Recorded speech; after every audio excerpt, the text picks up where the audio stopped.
when we talk, everybody who tunes into this podcast will hear it. There's no filter. With algorithms, we use a different style of viral communication where my message will only reach a few hundred people initially, and then only if it's compelling and attention grabbing to those few hundred people will it spread beyond that. Hey, just a quick heads up that we talk about a euphemism for suicide at the beginning of this episode. Grammar Girl here, I'm Mignon Fogarty, and this is our Thursday interview show. Adam Aleksic is a linguist and content creator best known for posting videos as Etymology Nerd to an audience of nearly 3 million. He's the former president of the Harvard Undergraduate Linguistics Society. He's written for the Washington Post and is a frequent contributor to NPR. And today we're going to talk about his new book, Algospeak, which is about how social media is changing our language. Adam, welcome to the Grammar Girl podcast.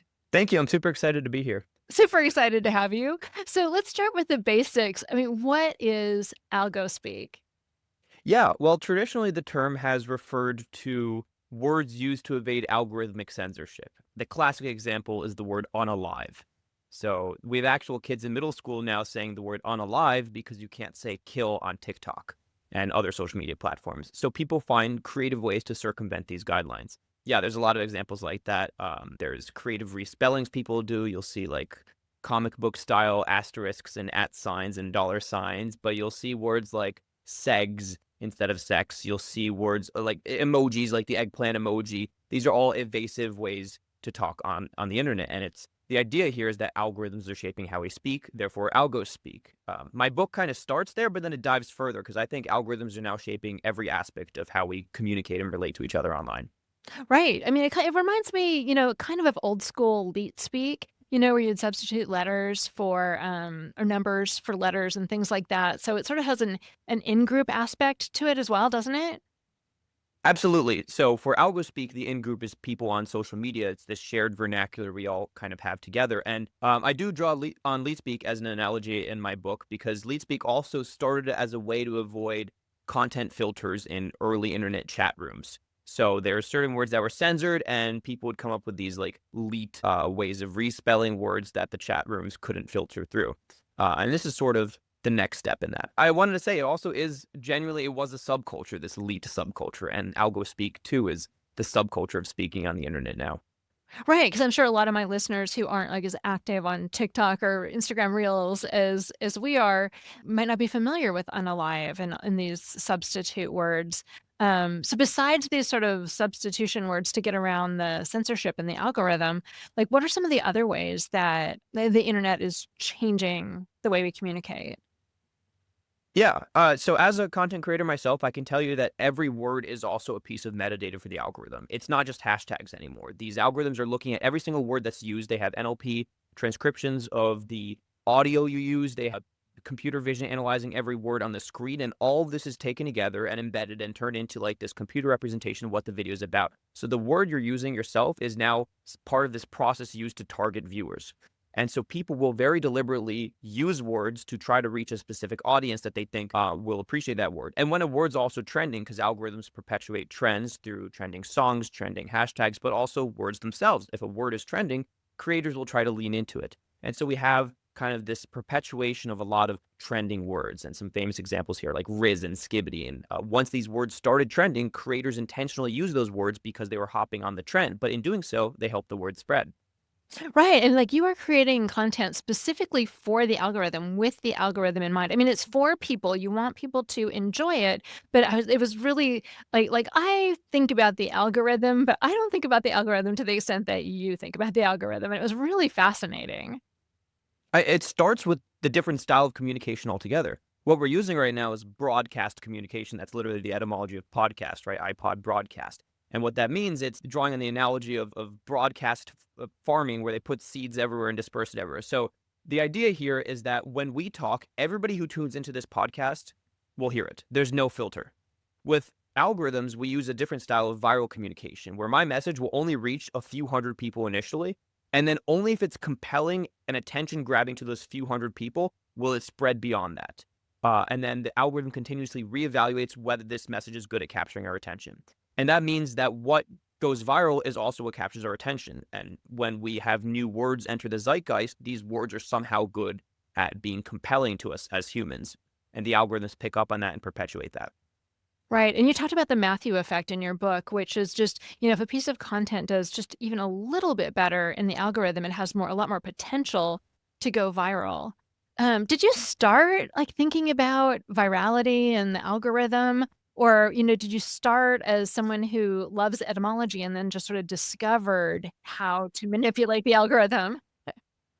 A little bit of both. I got very into etymology in 10th grade. It started with Mark Forsyth's book, The Etymologicon, which I highly recommend to beginners. I And love then I that. just started reading a lot more about, words, word origins. Started a little blog for myself back in the day called etymologynerd.com. So that was just for me, I was just doing that. And then eventually, years down the line, when I graduated with the linguistics degree, I was like, I should make content. So the etymology was always there, but also the knowledge of virality kind of evolved separately. So around the same time, I was separately interested in going viral on Reddit, and I was like a Reddit influencer back in the day.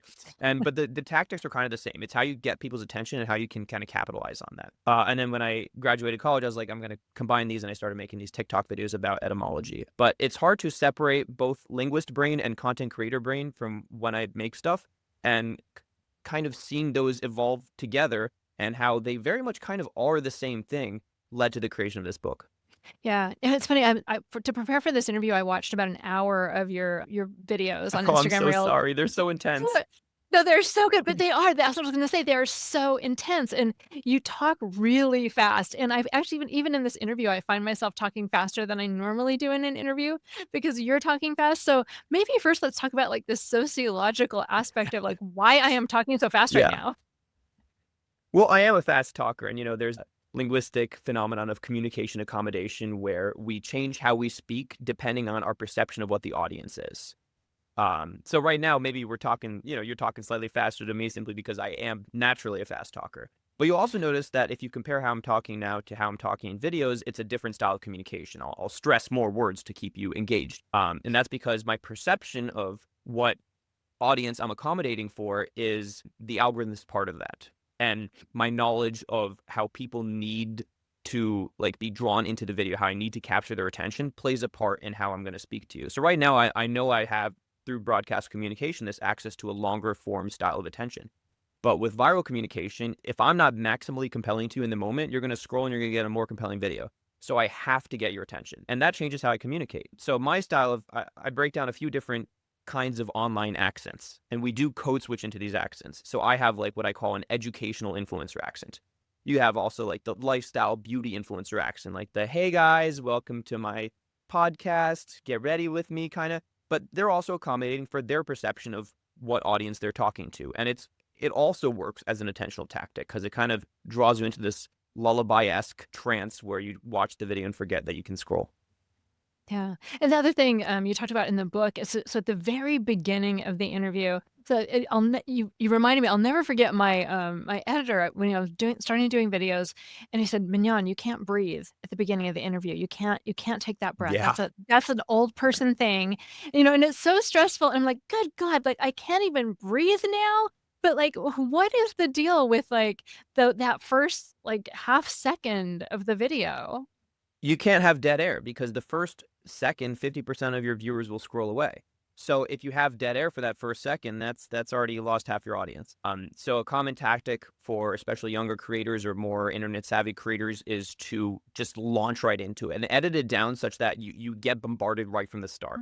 And that does affect the sort of both verbal and visual hooks that we're going to use. A visual example is there's like the so-called Gen Z shake where somebody will have like a visual disruption of putting their phone down as they start speaking, and that interrupts scrolling patterns, and now you're watching the video. But that's only a visual indicator, right? We can also see the same thing happen linguistically. There are a few set hooks that all creators will rotate through, and once you start paying attention to it, you can't stop looking at it, how we all have the same 30 intros that we all use in our videos because that's what works best at capturing your attention initially. You have to rely on that. So maybe it's a little reductive. We've always had attention grabbing techniques, whether you're writing a journalistic article or starting a lecture or something, you need to capture people's attention. But it's just, I feel like the algorithm compounds natural human behavior. Yeah. And so also thinking about the algorithm, there was an interesting section in your book about the suffix core, like Barbie core and cottage core, and how that plays into the algorithm and how it works. So it'd be great if you could talk more about that. Yeah. So when I say the algorithm compounds natural human behaviors, Another thing here is, as humans, we naturally separate ourselves into in-groups and out-groups. We find who we're alike, and we try to be more like them, and we find who we're not alike, and we differentiate our identity so that we're different from them. Algorithms play into this natural human process by making you feel like you're part of an in-group by pushing you into certain echo chambers. They also homogenize some trends, so it makes you feel like you're in the general in-group of social media, but there are very specific like aesthetics that it tries to push you into.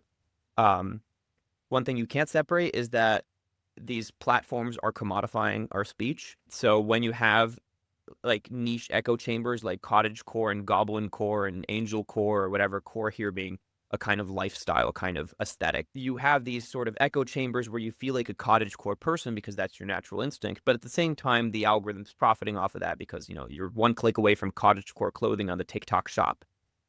Or you wouldn't have been a cottagecore person unless you knew that label was there. So there's something about the label and how it's applied to, and then how you identify with it. And the algorithms like to push labels also because they're more metadata. If they can identify you as a cottagecore person, then they can target more videos to you, and then you feel like, oh, the algorithm really knows me. Yeah, no, I went down some rabbit holes. Like I started searching for different kinds of core after I read your book, and it's like there these whole subgroups that I didn't even know existed. And when you Yeah, say there's that over like 100.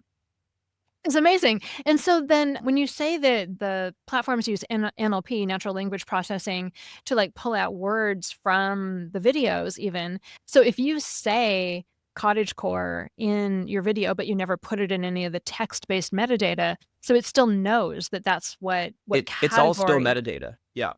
I think there's this outdated notion of just hashtags and titles being metadata. And it kind of comes out of like, it's the same legacy as when people would use SEO, search engine optimization. They'd put like keywords in their website metadata to make it rank higher on Google or whatever. We still kind of have that, but we have algorithmic optimization now as well, where you say things and it's not just the keywords and the hashtags. It's everything, because the algorithm really is looking at everything. When you upload a video, they simultaneously analyze every visual object, analyze the audio, analyze all the words that are on screen, and they take all that into account when they make their kind of cluster of numbers of what this video represents, and then they decide to send it out to an audience. Is it looking at the titles of the books in my background? Maybe those are too far back, but it definitely could like pick out that those are books, and maybe that this is like a I don't know, more wordy sort of discussion happening, and it might take that into account. Wild. So if I had a big poster that had certain words on it, then that might even be like more like picked up by the algorithm if it could actually read Yeah, it. it can pick all of that up. Yeah, That's kind of amazing. I crazy. never would have thought of that. It is so much more advanced than it used to be. It's just astonishing. You were talking earlier about in-group and out-group, and one thing that I've known, but also you covered really well in your book, is that so much of what we think of as Gen Z slang and things like that come from African American English and other cultures. And you traced it all the way back to Vine, which is one of the few social media networks I actually haven't been on. Can you sort of talk about the slang pipeline and how words, get in, end up on TikTok and then in regular language for, people like me who 20 years after it's cool say yeet, like I'm gonna yeet myself into Yeah, the sea. yeah. Well, one thing you can't separate here is that the algorithm makes you feel like you're in an in-group, and then it makes you feel like you can use the language that you want to use with your in-group, but it might send that video to another audience. You really have no say once you upload the video who it gets sent to. And there could be a disconnect in the intended audience and the actual audience. And then you as, I don't know, like a white person see African American English being used, but you think the video is targeted to you because it's on your For You page, right? And you internalize that and you start using the word. And I do think the algorithms are like accelerating how language transcends linguistic boundaries because there's no policing effect, right? If you're in person and you hear like a certain in-group's language being used, you're not, there might be a reaction to it, and then you're not going to use that language as readily. But algorithms make it easier for people to think that they're speaking to their community, but then opening up those communities just enough to allow their slang to spread.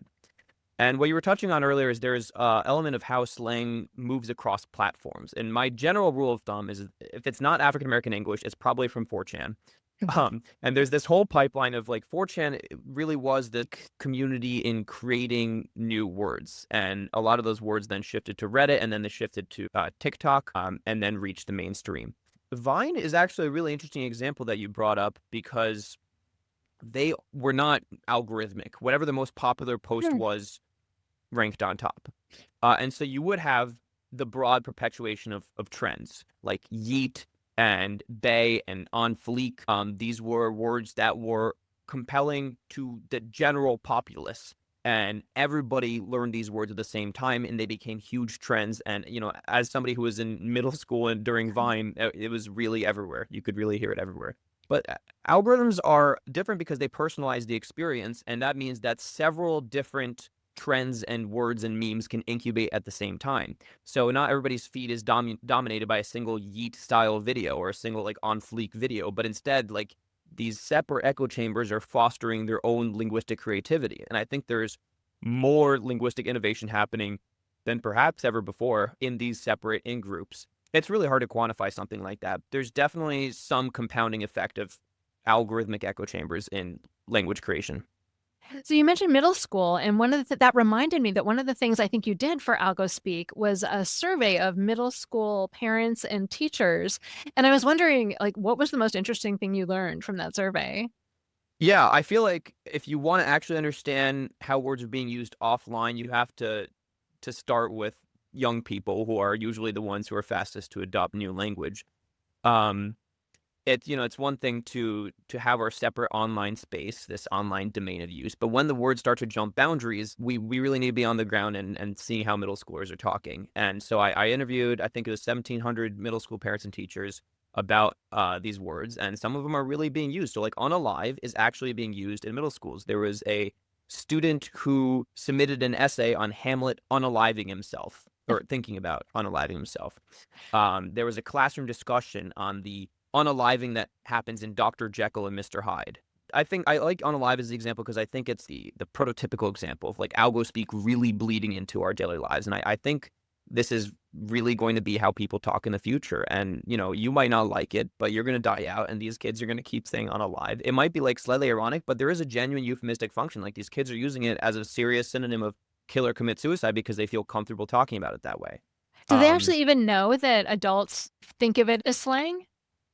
there's degrees of it. It's hard to tell how much of it is ironic and how much of it is real, but there seems to be some degree of real. And definitely from the parents and teachers I surveyed, a majority of them said that at least, some of their kids did not know that these were online slang words. You just hear your friend who's more online using it, or you think there is an aspect of how young people differentiate themselves from adults, so they want to be using new words. But I think a lot of on a live especially, people actually think it's a euphemism in some cases. And it's Yeah, because actually being adopted. we have so many other Yeah, euphemisms for death, and kids don't talk about death that much, probably.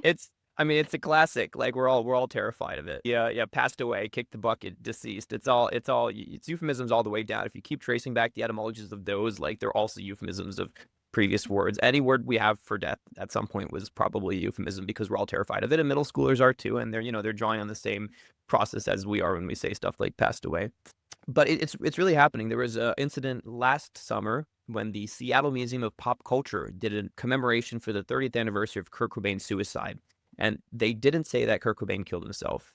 They didn't say that he committed suicide. They said that Kurt Cobain unalived himself at 27. Hmm. And so it's really, really being used. Wild, wild. And it was kind of controversial, wasn't it? Yeah, and there's a huge backlash, and they actually took down that placard and replaced it with committed suicide. But I think it was also the first legitimizing use of unalive by like a serious like authority rather than just these middle school kids. And we might see more and more of it as there's less grounds for a backlash. But I think the backlash was specifically because people are concerned about online words bleeding into the offline more than just a euphemism for death, because that's a normal thing. It's the perception of what the word is. Right. Was there anything else about this survey that you found especially surprising? Just the broad like the speed at which these trends occur. I did a few like surveys at different timestamps asking like, are your kids saying yacht and riz and skibbity? And when I first was testing these words out, some of the kids knew it, some of them didn't. And 6 months later, every kid in every middle school was saying yacht and riz and skibbity. I have to tell you, I tried to search to see how to pronounce gyat. In your words, GYAT, and oh my God, don't do it. Things I saw.